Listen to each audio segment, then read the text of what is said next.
I know your story, but I'd love for you to share because you weren't always an entrepreneur.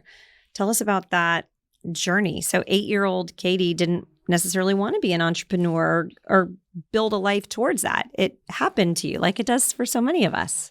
So 8-year-old Katie was very one track. I wanted to be on TV and I wanted to tell stories.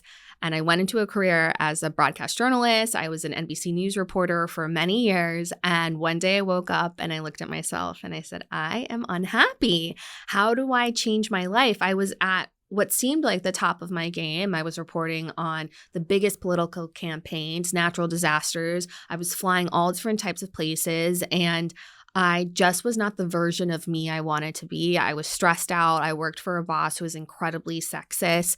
I was making very little money. My first job, Michelle, I made a whopping $22,000 working 12 hours a day in the middle of nowhere in Missouri.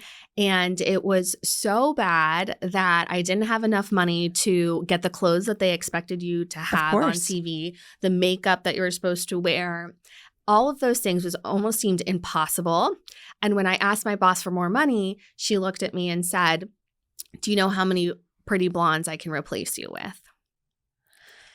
I can't even with this conversation. So what did you do? So what did I do? I stayed in that job for a little bit longer and then I moved on. And the last job I had was in Columbus, Ohio. I was covering the presidential election. I was also covering a topic that had become really, really hard to keep going with, which was missing children.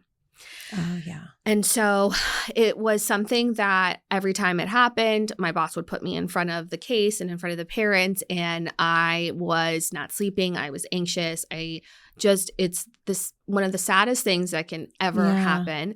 And what I learned, though, is those critical 48 hours when a child goes missing, and we wanted to get their picture out there as quick as possible, that social media at the time was playing a huge part of it. And instead of people waiting for the 5 and 6 o'clock news, we were able to post their picture on Facebook and Twitter and Instagram, and it was able to be seen by a lot more people. So I thought, how do I bottle up what's happening here, but doing it in a way that fills my cup, that doesn't, bring me to being a ball of nerves? And so I quit, and I had no money and no job prospects. I just knew I couldn't do it anymore, and I couldn't look at myself in the mirror. And so I gave myself 1 year to try to make money. And after that 1 year, I was out earning my husband. But it took me betting on myself to get there.